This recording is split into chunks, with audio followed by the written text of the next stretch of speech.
नमस्कार दोस्तों, postal promotion online classes में आप सबका बहुत बहुत स्वागत है। तो चलिए फिर आज स्टार्ट करते हैं पीओजी गाइड पार्ट सेकंड का।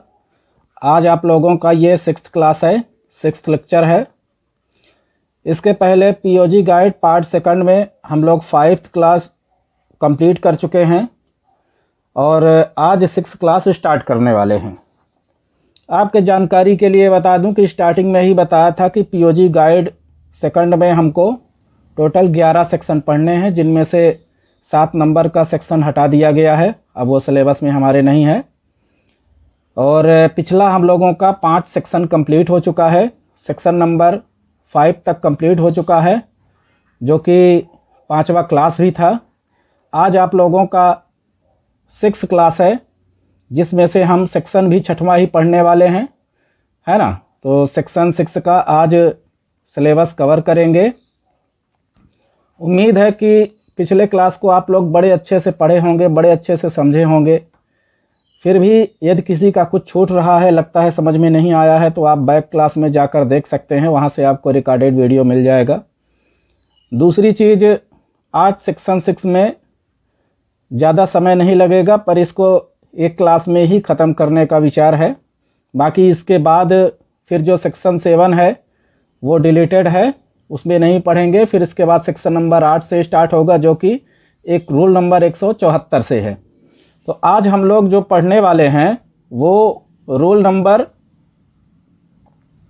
129 से रूल नंबर 144 तक पढ़ेंगे। तो चलिए आइए देर ना करते हुए स्टार्ट करते हैं और अपने सिलेबस की ओर बढ़ते हैं। यहाँ पे आपको दिख रहा होगा सेक्शन 6, क्या लिखा हुआ है? सेक्शन 6। सेक्शन 6 में पढ़ना है मनी ऑर्डर, जो कि आप पीओजी गाइड पार्ट 1 में भी सिलेबस में था, जिसको हम लोग प्रोडक्ट एंड सर्विसेज में कंप्लीट किए थे, याद होगा तो। Money order banking and remittance में आप पढ़े थे, रेमिटेंसेस में था ये, है ना। तो इस तरह से मिलता जुलता यहाँ भी रहेगा, उसको भी देखते जाइएगा। इसको भी आपका प्रोडक्ट एंड सर्विसेज का थोड़ा सा रिवीजन भी हो जाएगा, और कॉपी पेन लेके बैठिएगा। तो मनी ऑर्डर में क्या होता है, यहाँ पे कुछ चीज़ें नोट पे बताई गई है, बहुत बेसिक है ये। नोट में ये बताया गया है कि जो वर्मा देश है, नेपाल हो गया और भूटान हो गया, इन 3 देशों को छोड़कर बाकी सभी देशों के लिए विदेशी मनी ऑर्डर यानी फॉरेन मनी ऑर्डर सेवा अस्थायी तौर पर बंद कर दी गई है।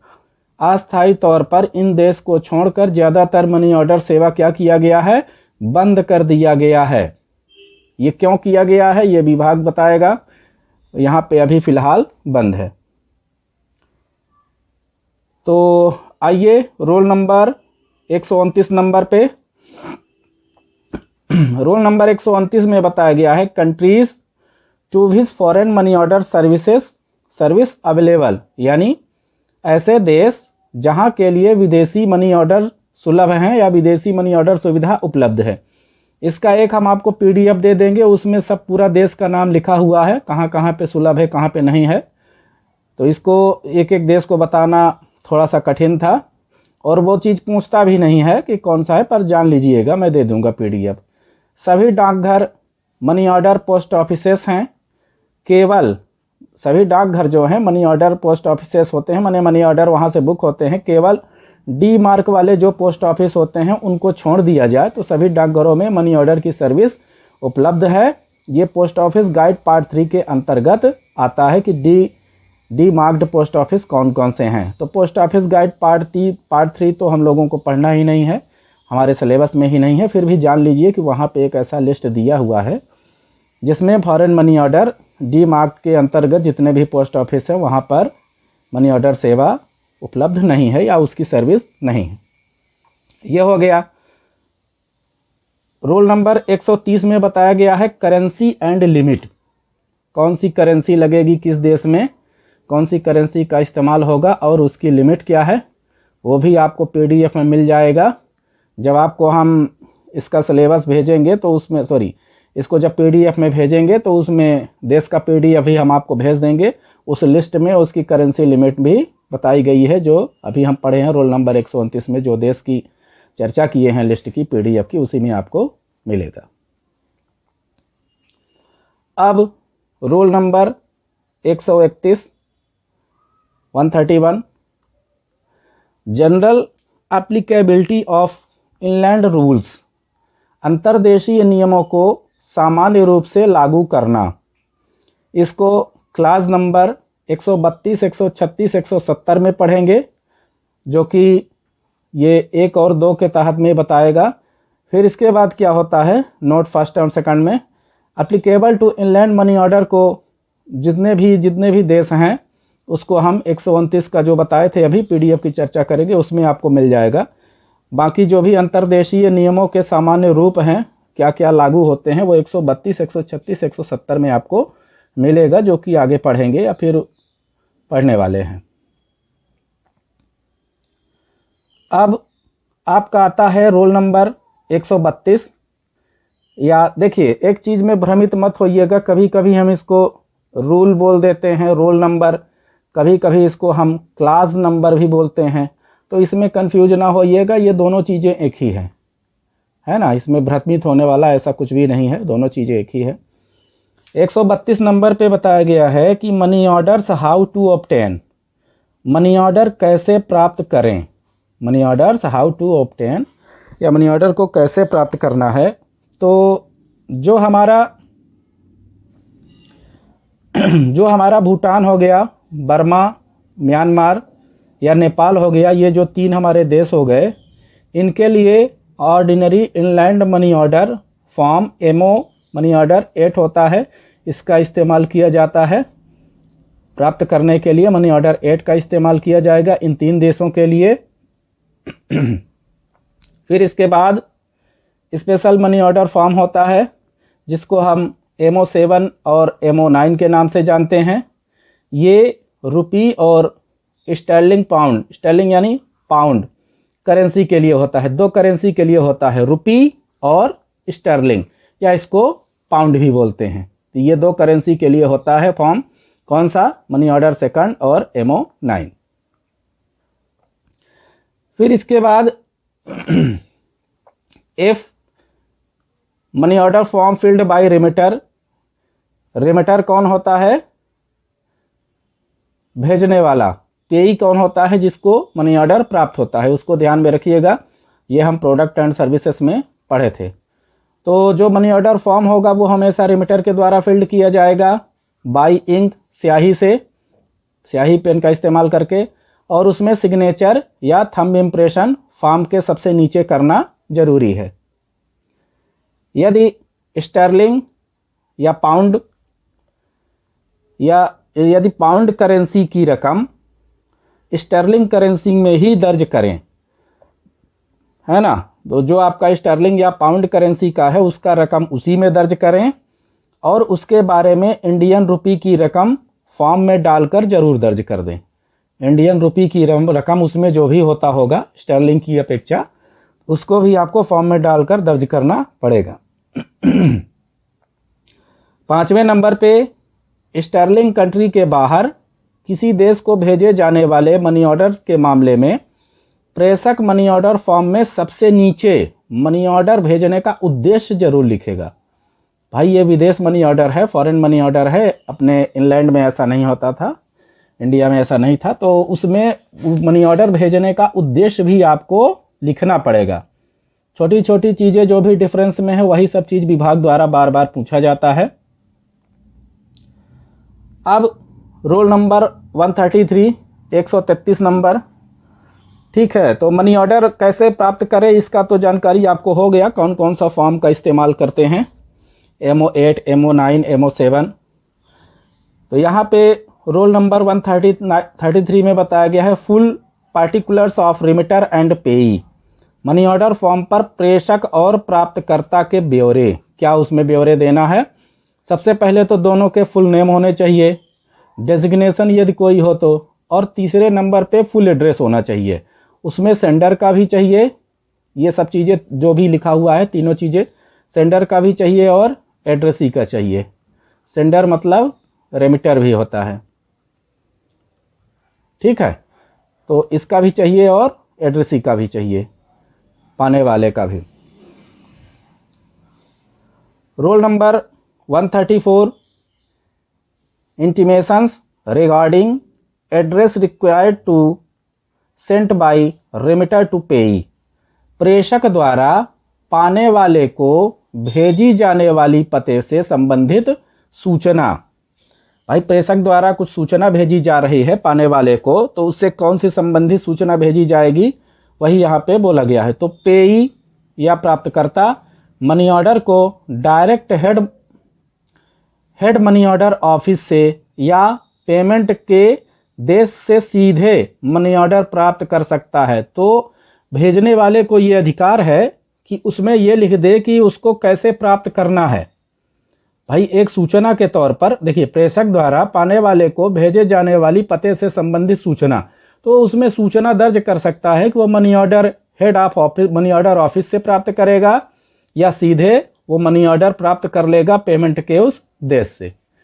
ये सूचना वो दर्ज कर सकता है या उससे संबंधित सूचना वो दे सकता है। रोल नंबर 135 135 नंबर में booking of foreign money order at branch office. किसी शाखा डाकघर में विदेश मनी ऑर्डर को बुक करना। तो सबसे पहले तो मनी ऑर्डर को ब्रांच ऑफिस द्वारा भरा हुआ money order form account office में एग्जामिनेशन के लिए भेजा जाएगा। ब्रांच ऑफिस के जो पोस्ट मास्टर होते हैं, जिनको हम बीपीएम बोलते हैं, वो क्या करेंगे, मनी ऑर्डर फॉर्म भरेंगे और अकाउंट ऑफिस जो उनका होता है, ज़्यादातर सब ऑफिस ही होता है, हेड ऑफिस भी होता है ऐसा नहीं है, तो वहाँ पे हेड ऑफिस या सब ऑफिस में उसको भेजा जाएगा एग्जामिनेशन के लिए।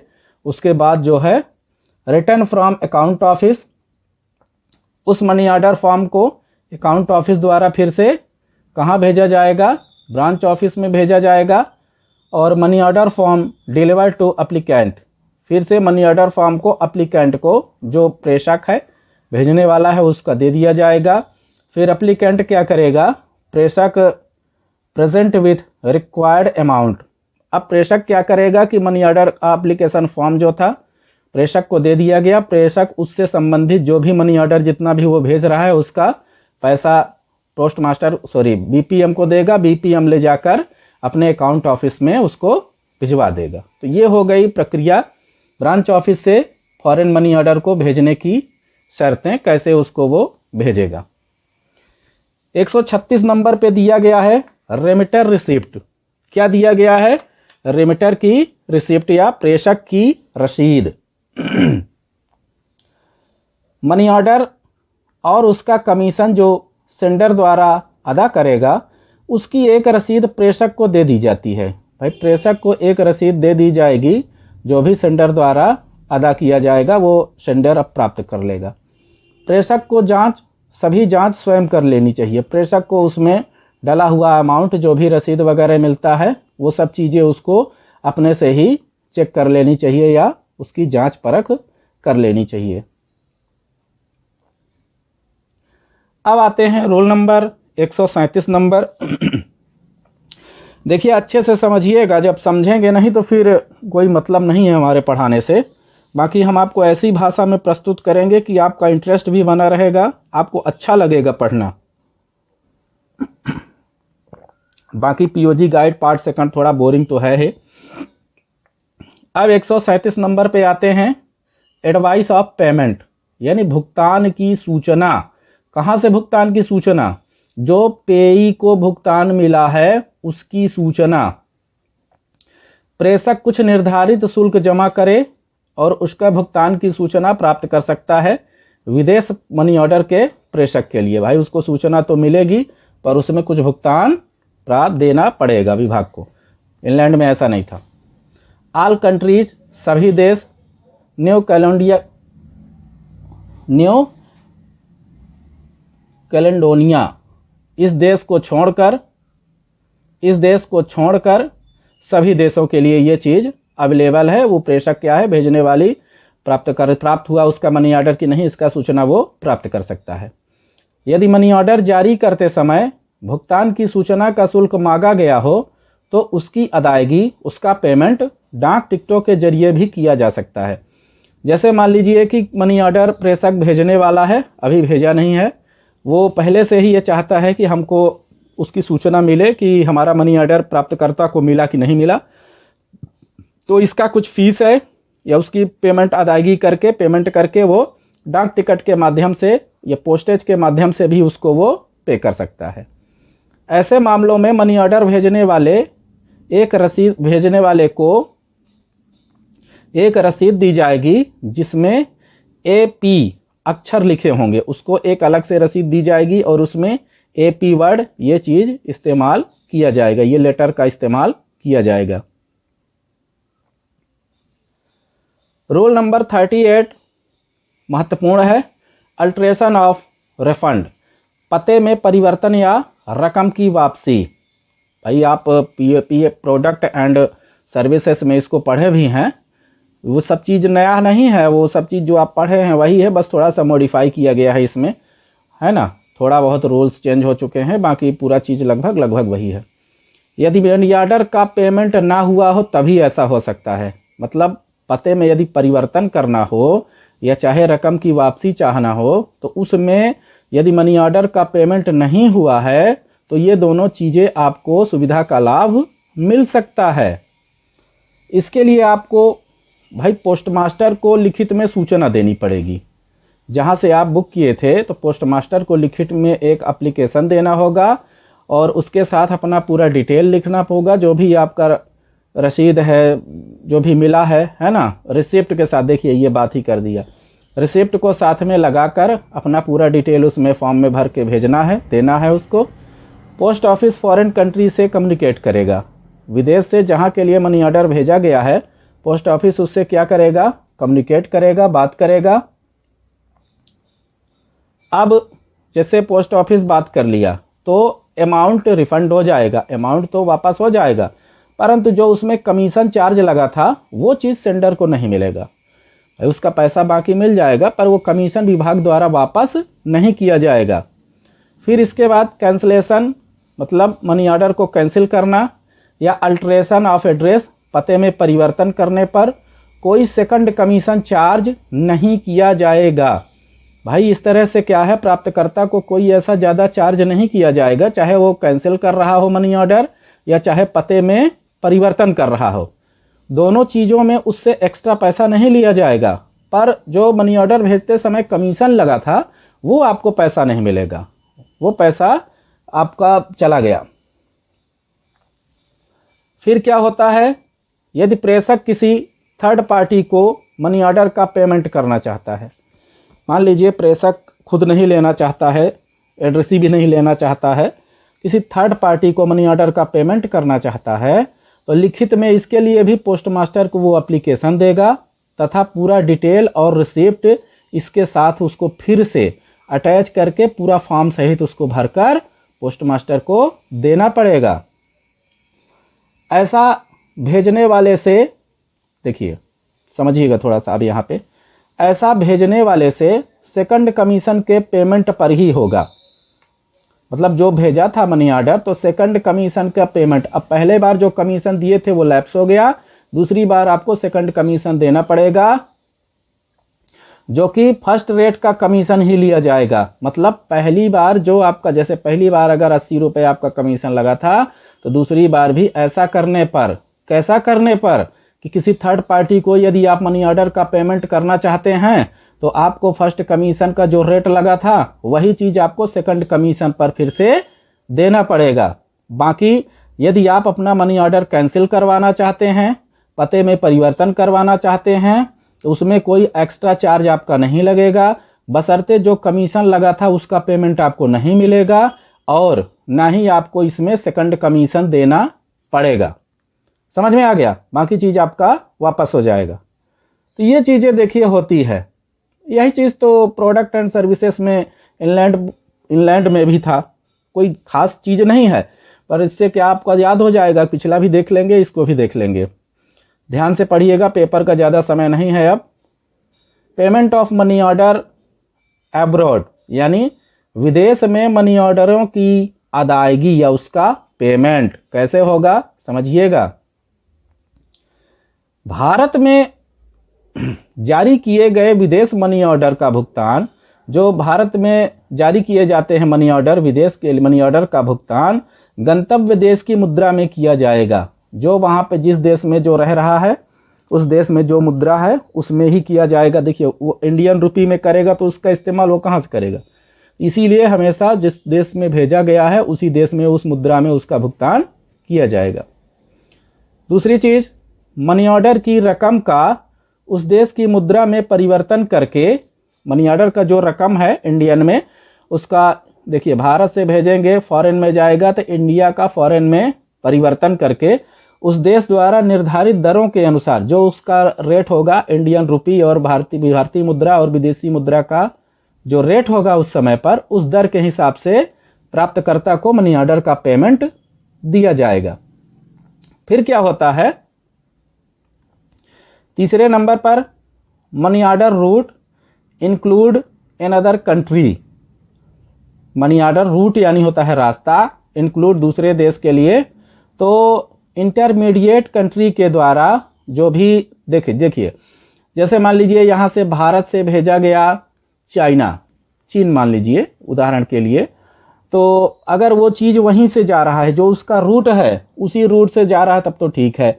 यदि उसका रूट चेंज हो रहा है, जैसे भारत से चीन जाना था, बीच में कहीं और कोई देश था, उससे होते हुए उसको जाना था, अब वो वहाँ से न जाकर एक और देश कहीं है वहाँ पे उसको भेजा गया कि डायरेक्ट भारत से यहाँ चीन नहीं पहुँचा है, वो भारत से यहाँ गया, इस देश से फिर यहाँ गया और उसके बाद चीन गया, तो इंटरमीडिएट कंट्री इसको बोला जाता है। उसके द्वारा मनी ऑर्डर के अमाउंट में डिडक्शन करके बाकी रकम भेज दिया जाएगा। देखिए वो मनी ऑर्डर हमारा क्या हो गया कि उस रूट से ना जाकर वो तीसरे देश के लिए पहुंच गया, वहां से फिर चीन के लिए जाता है, तो उसका जो चार्ज है वो क्या होता है, वो कंट्री वाला डिडक्ट कर लेता है, डिडक्ट करके बाकी रकम वो भेज दिया जाएगा। समझ में आ रहा है? हाँ, तो ये चीज होता है। Rule number 140, non payable money order. Money order जिसकी अदायगी ना की जा सके। मनी ऑर्डर जिसका भुगतान ना की, अदायगी मतलब होता है भुगतान, जिसका पेमेंट या भुगतान ना किया जा सके। Money order refunded by foreign countries as not payable, विदेश द्वारा यह वापस करके भेज दिया जाएगा, वहां पे यह मार्क लिखा रहेगा कि नॉट पेएबल, ये भुगतान नहीं हुआ। तब अमाउंट आपको रिफंड हो जाएगा, परंतु प्रेषक को उसका कमीशन नहीं मिलेगा। प्रेषक कमीशन का हकदार नहीं होगा, बाकी उसका पूरा पैसा वापस हो जाएगा। Rule number 141, payment of money order from foreign countries, विदेशों से मनी ऑर्डर की अदायगी या उसका भुगतान। भारत में विदेशों से प्राप्त money order office of exchange यानी विनिमय कार्यालय द्वारा प्रिपेयर्ड किए जाएंगे। मतलब जो विदेशों से मनी ऑर्डर आ रहे हैं हमारे देश के लिए, भारत के लिए जो आ रहे हैं, तो उसका जो भारत में विदेशों से प्राप्त होगा मनी ऑर्डर, तो ऑफिस ऑफ एक्सचेंज या विनिमय कार्यालय द्वारा प्रिपेयर्ड किए जाएंगे, तैयार किए जाएंगे। फिर क्या होता है, अमाउंट को इंडियन करेंसी में कन्वर्ट कर लिया जाएगा और भुगतान के लिए उस कार्यालय को भेज दिया जाएगा जिससे संबंधित, जहां पे उसका संबंध होगा, जहां पे उसका पेमेंट होना होगा, उस कार्यालय के लिए विनिमय ऑफिस द्वारा, ऑफिस ऑफ एक्सचेंज के द्वारा भेज दिया जाएगा। बाकी सब जो भी आगे का प्रक्रिया है वो इनलैंड पोस्ट की तरह ही रहेगा, उसमें कुछ ऐसा खास नहीं है ना, बाकी इनलैंड पोस्ट की तरह ही रहेगा। वॉइड मनी ऑर्डर क्या होता है? वॉइड मनी ऑर्डर वहां भी पढ़े थे, इसको हम शून्य मनी ऑर्डर भी बोलते हैं या रद्द मनी ऑर्डर भी बोलते हैं, दोनों चीजें एक ही हैं। इसमें क्या होता है कि भारत में उसकी प्राप्ति के 6 मंथ के बाद, अभी वॉइड मनी ऑर्डर उसके लिए है जो विदेश से, जो फॉरेन से अपने इंडिया के लिए मनी ऑर्डर प्राप्त हुए हैं, तो भारत में मनी ऑर्डर, उस विदेश मनी ऑर्डर के प्राप्ति के 6 मंथ के बाद, 6 मंथ कब से काउंट होगा? From date of receipt in India. भारत में जब वो प्राप्त हुआ है तो उसका काउंटडाउन चालू हो जाएगा और वहां से लेकर वो 6 मंथ तक, है ना, यदि उसके बाद कोई दावा करता है तो मनी ऑर्डर का पेमेंट नहीं किया जाएगा। वही चीज यहाँ पे बोला गया है। क्यों?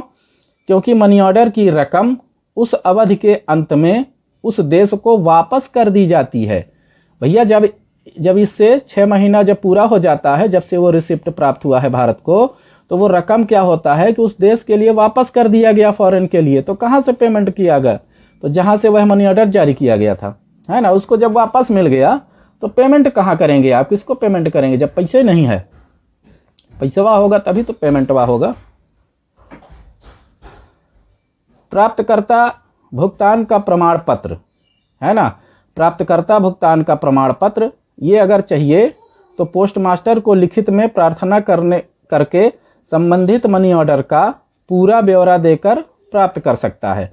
ये प्राप्तकर्ता भुगतान का प्रमाण पत्र अगर उसको चाहिए, प्राप्तकर्ता मतलब हो गया आपका पेई, वो अगर चाहे तो इस कंडीशन में उसको प्राप्त कर सकता है। इसके लिए जो फीस रहेगी, है ना, वो क्या रहेगा कि एज स्टैंप ऑन एप्लीकेशन के साथ करना पड़ेगा। स्टैंप के साथ और एप्लीकेशन जो उसका लगेगा, आवेदन फॉर्म आप भरेंगे ना, तभी तो आपका उसका रसीद मिलेगा।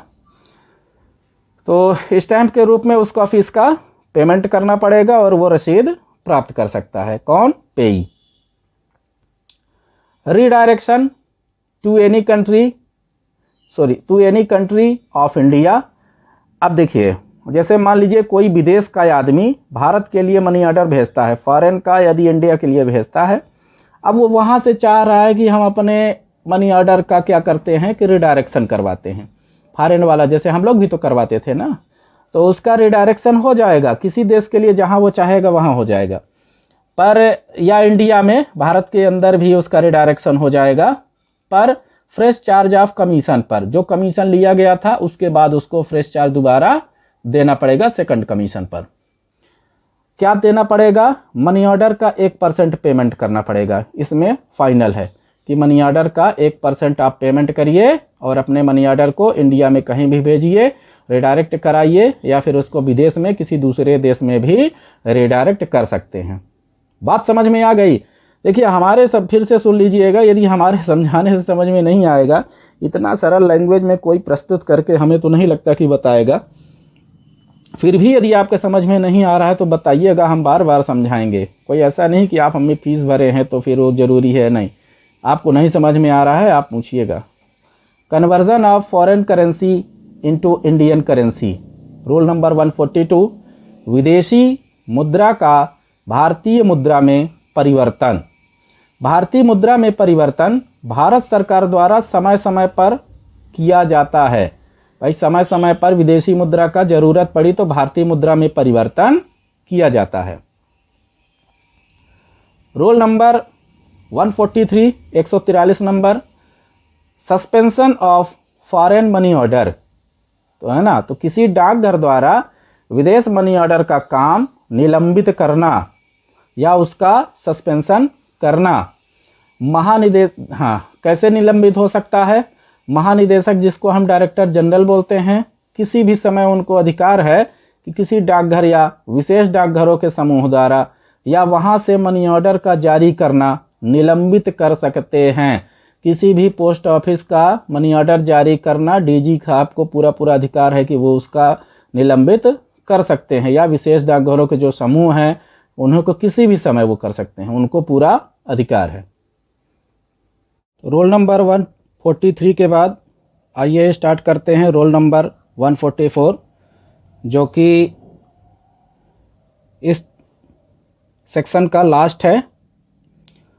रोल नंबर 144 में दिया गया है एयर मेल मनी ऑर्डर या हवाई डाक मनी ऑर्डर।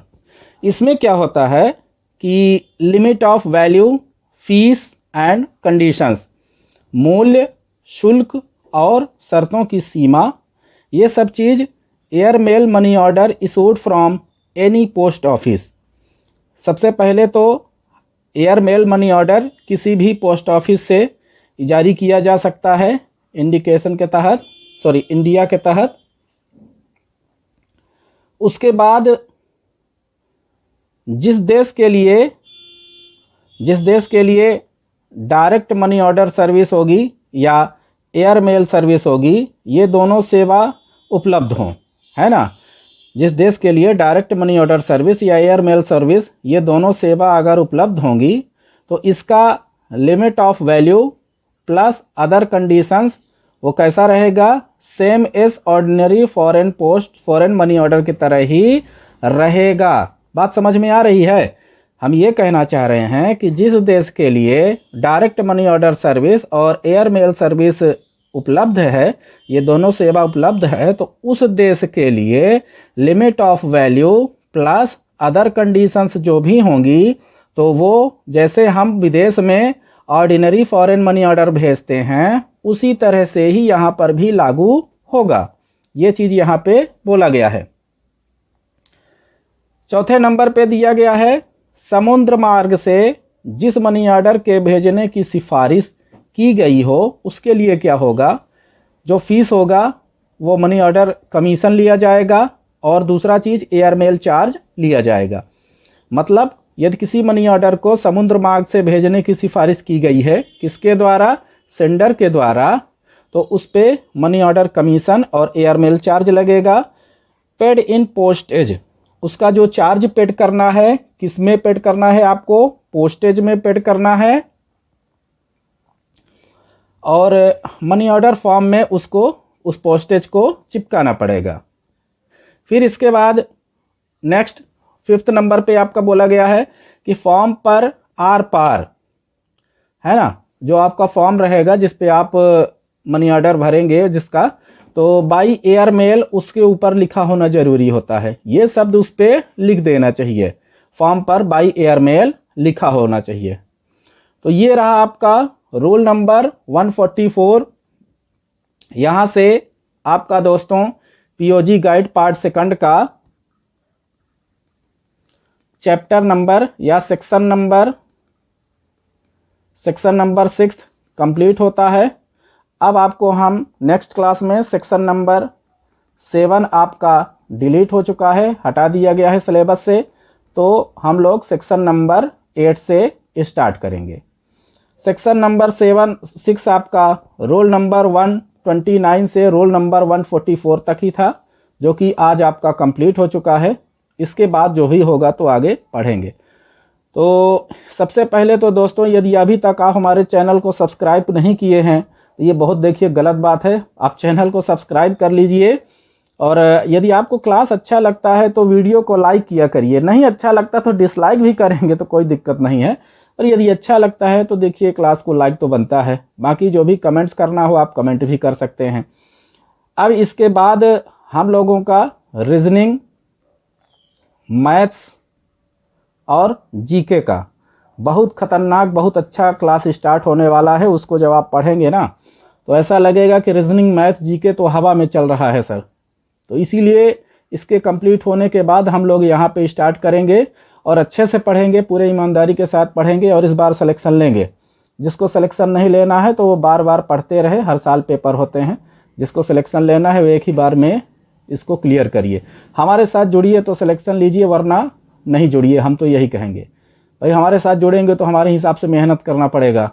आप हमको देख नहीं रहे हैं, हम आपको नहीं देख रहे हैं, पर भाई उतना मोह माया तो फिर हो ही जाता है कि अपने भाई बंधु जो हैं वो भी सिलेक्शन लें। तो चलिए यहीं तक ही इस क्लास को एंड करते हैं, है ना। देखने के लिए बहुत बहुत धन्यवाद। नमस्कार।